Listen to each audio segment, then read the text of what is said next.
First at 5. From the University of Florida's College of Journalism and Communications, you're watching WUFT News.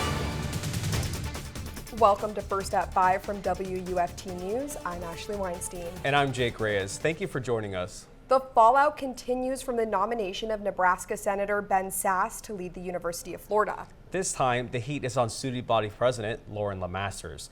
The student body vice president and treasurer have both denounced LeMasters for nominating Sasse, who they say is a threat to the LGBTQ community. However, the biggest challenge she could face is impeachment.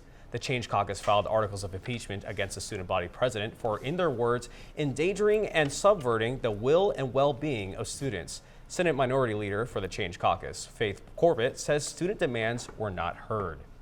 Part of our disappointment and part of the breaking of public trust comes from LeMasters' unfulfilled duty of kind of gauging what the student body wishes. We believe that there should have been action to engage in public forums to hear whether or not the student body would like for Sasse to have had the final confirmation. Corbett says the articles of impeachment were drawn under malfeasance, meaning the wrongful doing of an act. The calling comes after the UF Board of Trustees, which LeMasters has a vote on, unanimously approved Ben Sasse as the university's next president. Anti-Semitism continues to rise around the country. One incident affected our campus community just this weekend when a message was projected on the side of the TIAA Bank Field Stadium at the Florida-Georgia game. Fresh Take Florida's Elliot Tritto is here to tell us more about what he's learned about the incident and how the community is responding. Thank you. I spoke with Mark Blaiwise, who's a UF professor and heart surgeon.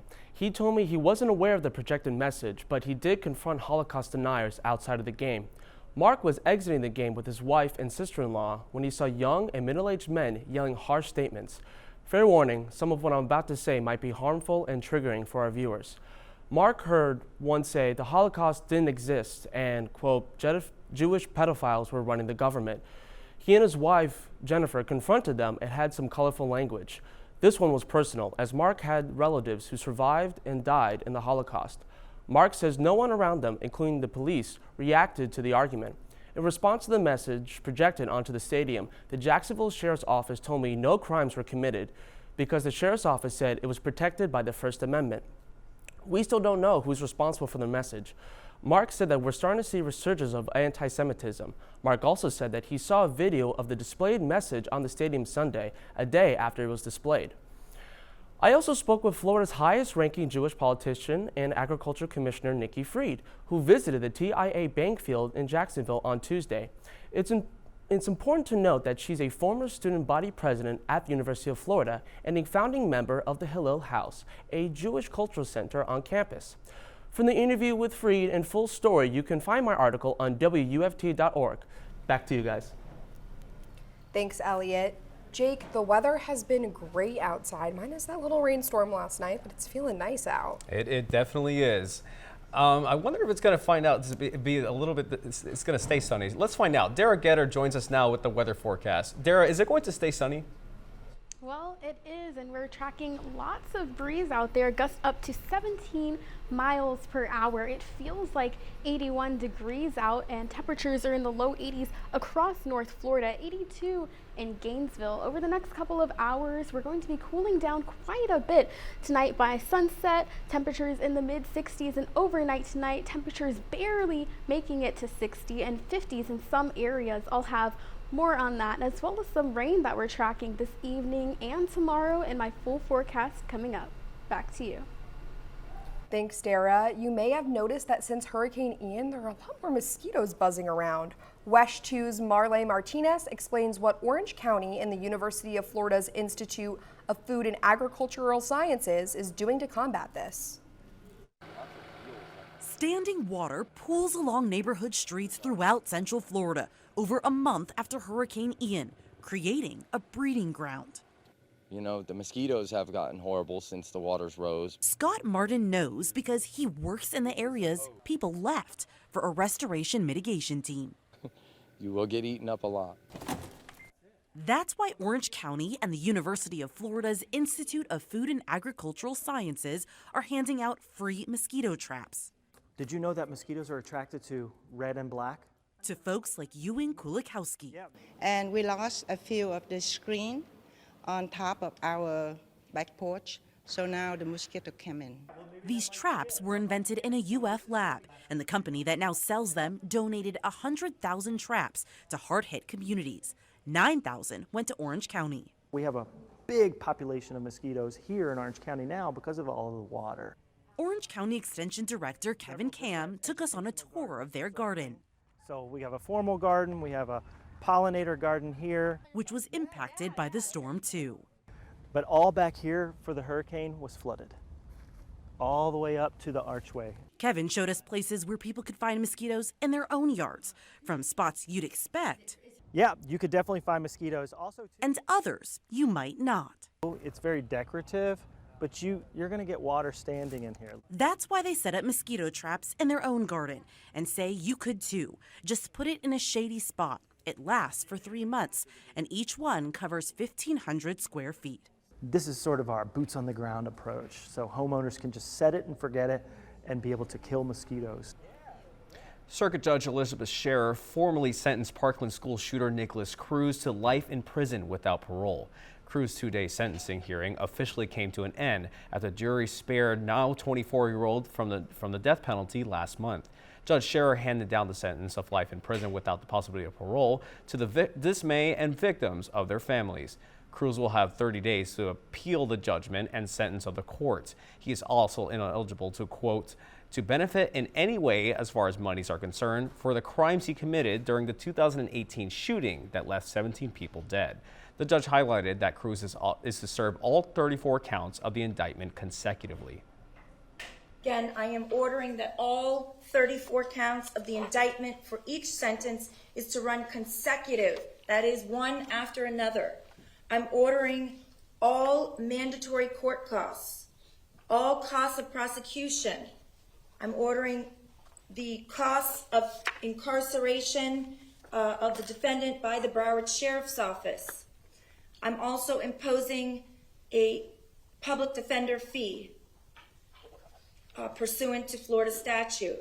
I'm ordering restitution for each victim as previously named in counts 1 through 34 of the indictment, with the specific amount to be determined at a later time.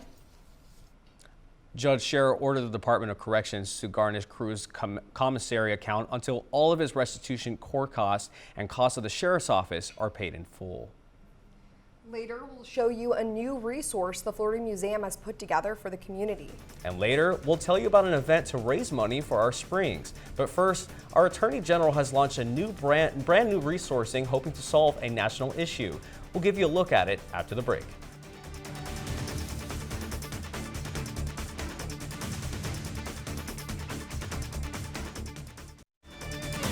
You're watching WUFT-TV News. Welcome back. As fentanyl deaths receive growing concern in the national conscience, Florida Attorney General Ashley Moody launches a new initiative hoping to save lives. People need to know that just one pill laced with fentanyl is enough to kill a full-grown adult. Fentanyl is now the leading cause of death for American adults between the ages of 18 and 45. The One Pill Can Kill webpage on the Dose of Reality Florida website.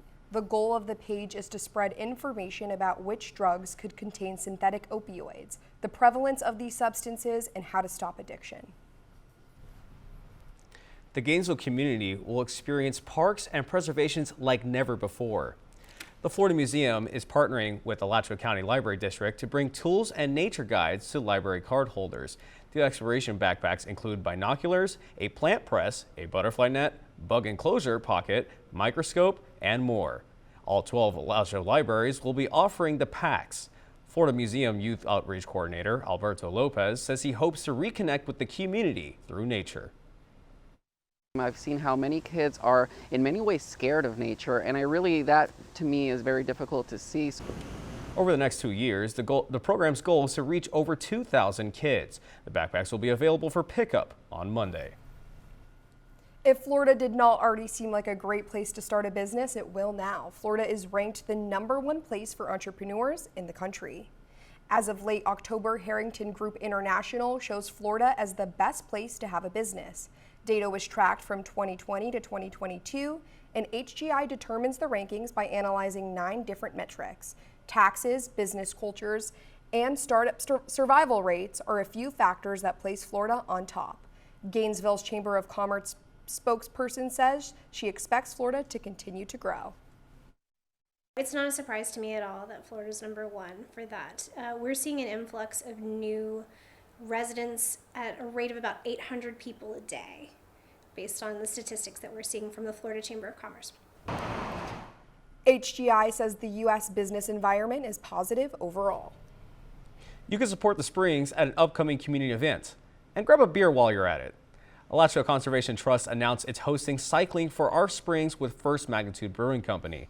The event will allow residents of all ages to hop on their bikes and ride the Hawthorne Trail. After the ride, the event will offer live music from Weeds of Eden, food trucks, and beer from First Magnitude. Adult registration even includes a special pint glass and pour of beer from First Magnitude. The event takes place on Sunday, November 13th. You can register at the Alachua Conservation Trust website. I know the cycling event isn't happening until next weekend, but I'm already looking forward to it. I definitely am. Now that you mention it, I wonder what the weather will be like this weekend. Derrah's back with a look at what we could expect. Well, it's still feeling muggy out, but drier air is working into the area later this week. Find out if it sticks around for the weekend.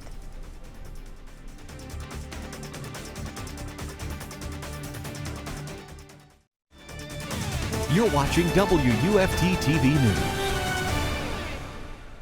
It's been a breezy day out today. Right now, temperatures across North Florida in the double digits, 12 miles per hour in Gainesville. We're also tracking some storms coming off the Atlantic this evening. You can see most of these storms look like they're going to be centered along the East Coast between Flagler and Daytona Beach, as well as parts of St. Augustine. But for the most part, as we get further inland, Gainesville, Ocala, Lake City, all of these areas look like they're going to be staying dry. Outside on your campus cam, partly cloudy skies. It feels like 81 degrees out. We're going to be cooling down quite a bit over the next couple of hours. By sunset, we'll be in the mid-60s, and our overnight low tonight is going to be barely making it to the 60s. 60 in Gainesville, and west of Gainesville will be in the 50s. As we head further south, temperatures warming up by just 1 or 2 degrees. 62 in Ocala and 64 in the Villages. As you plan your day tomorrow, these chilly temperatures are going to last into the morning hours, so you might want to grab a light jacket on your way out the door. Mostly sunny skies, but there is a rain chance that we are tracking in the afternoon. You can see more scattered showers making their way towards Gainesville around lunchtime tomorrow. You can see they start to spread and disperse more as we get closer to your evening commute. And after that, it looks like we're going to be staying dry the rest of the night as those storms continue to push their way further west. Low 80s will be our high temperature again tomorrow, 81 in Gainesville. And we're tracking a few storms in the tropics. It's pretty active for this time of year. You can see Hurricane Martin is booking it, moving almost 50 miles per hour northeast. But these are the two systems that we want to really pay attention to. This one is expected to bring heavy rain and winds to Gainesville next week. And this system is expected to merge with this system. And October was the fifth driest month recorded so far.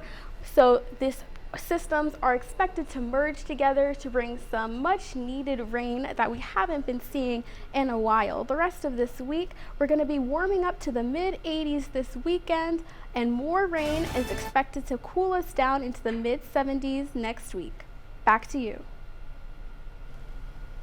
Thanks, Derrah. Another player on the Gator football team has left the program, I heard. What? Is this true, Talia? That's right, Jake.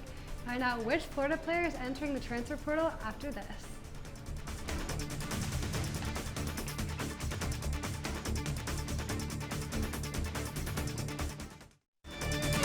You're watching WUFT-TV News.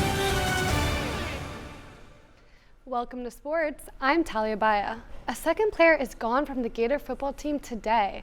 Defensive back Kamara Wilcoxon intends to enter the transfer portal on December 5th. The news comes following the dismissal of linebacker Brenton Cox Jr. from the team earlier this week. Defensive lineman Princely Manu-Monhelen believes other players will rise to the occasion and help the team out. Yeah, Brenton was a really good player, but I just feel like there was a lot of talent under him that is going to be put on display, because although Brenton was a great player, you know, the guys behind him aren't like that far behind him. You know, like Antoine Powell, he's a great pass rusher. Lloyd Summerall, David Reese, those are big time guys that can, you know, step up and help the team out. The Gators will be back in action this Saturday facing Texas A&M on the road. Kickoff is set for noon at Kyle Field.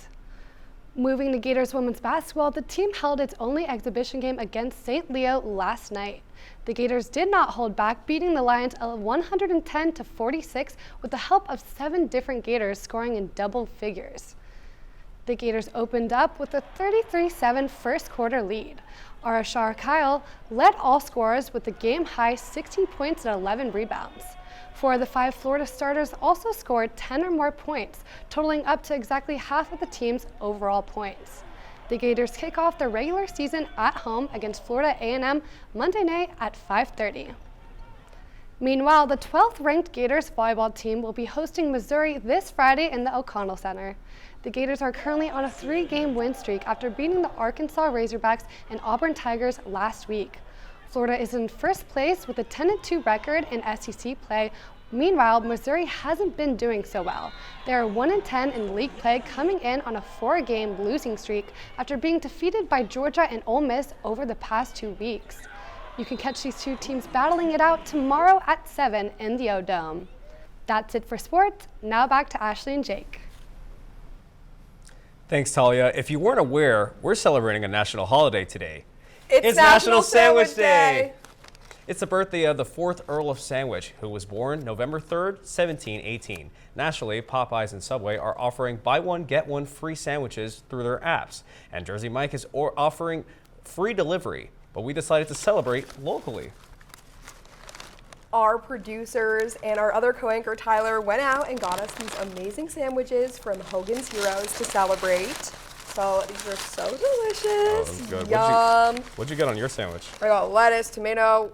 Yours is so plain. Yeah, I'm breaking keto for this, so this is about as plain as I'm gonna go. Enough about these sandwiches. Let's go back to Derrah, Getter, and get one last check on the weather. We'll be cooling down this evening. Tonight our low is cooler than what we've been seeing these past couple of nights. We'll be in the low 60s, mostly clear skies overnight, and a light breeze taking us into early Friday morning. We'll be warming up to temperatures in the mid-80s this weekend, and more rain is on the way to cool us down into the mid-70s next week. Back to you.